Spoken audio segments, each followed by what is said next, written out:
TNPSC group 2ல கேட்கப்பட்ட கேள்வி. பின்வருவனவற்றுள் எது கூட்டு குடும்ப அமைப்பின் அம்சம் அல்ல? இதற்கான ஆப்ஷன்ஸ்: சர்வாதிகார அமைப்பு, குடும்ப அமைப்பு, தனிமனித அடையாளம், தலைமுறைகளின் உள்ளார்ந்த தன்மை. இதனுடைய சரியான ஆப்ஷன் என்னன்னு பார்த்தீங்கன்னா ஆப்ஷன் சி, தனிமனித அடையாளம். ஏன் கூட்டு குடும்பத்தில் தனிமனித அடையாளம் இருக்காது அப்படின்னு பார்த்தீங்கன்னா, கூட்டு குடும்பம் அப்படின்னாலே எல்லாரும் ஒன்று சேர்ந்து எடுக்கக்கூடிய முடிவுகள் தான் பெரும்பாலும் இருக்கும்.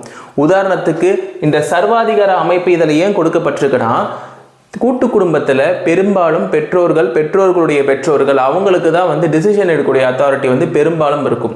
இப்போ கூட்டு குடும்பங்கள் அநேகமாக மேக்சிமம் இருக்கிறது இல்லை. ஆனாலும் அந்த காலத்தில் பெரியவர்களுடைய தலைமையில் அவங்க எடுக்கக்கூடிய முடிவு தான் முக்கியமான முடிவாக இருக்கும்.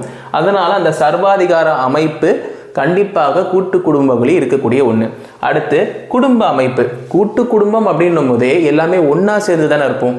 சித்தப்பா பெரியப்பாலேருந்து எல்லாருமே, சித்தப்பாவோட பிள்ளைங்க பெரியப்பாவோட பிள்ளைங்க எல்லாருமே ஒன்று சேர்ந்து இருக்கும்போது அது ஒரு குடும்ப அமைப்பாக இருக்குது கூட்டு குடும்பத்தில்.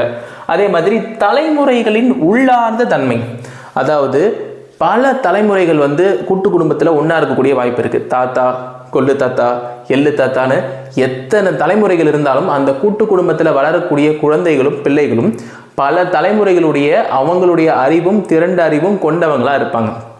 ஆனால் கூட்டு குடும்பத்தில் தனிமனித அடையாளம் அப்படின்றது பெரும்பாலும் இருக்கக்கூடிய வாய்ப்பு கிடையாது. ஏன்னா ஒரு தனி மனிதன் தன்னுடைய தனிமனித தன்மையை அந்த இடத்துல பெரும்பாலும் பல குடும்பங்களில் காட்ட இயலாது. ஏன்னா கூட்டு குடும்பங்களோட அமைப்பும் அம்சமும் அந்த மாதிரி. அன்பும் பண்பும் பல விஷயங்களும் ஒன்று சேர்ந்து வாழ்ந்த கூட்டு குடும்பங்கள் நிச்சயமாக வரப்பிரசாதம் அப்படின்னே சொல்லலாம், தனிமனித அடையாளத்தை தாண்டி. அதனால் இந்த குறிப்பிட்ட கேள்விக்கான பதில் ஆப்ஷன் சி, தனிமனித அடையாளம். இந்த மாதிரியான டிஎன்பிஎஸ்சி கேள்விகள் மற்றும் டிஎன்பிஎஸ்சி ஃபேக்ட்ஸை தெரிஞ்சுக்க இந்த சேனலை சப்ஸ்கிரைப் பண்ணி உங்கள் ஃப்ரெண்ட்ஸ் அண்ட் ஃபேமிலிகிட்ட ஷேர் பண்ண மறந்துடாதீங்க. நன்றி.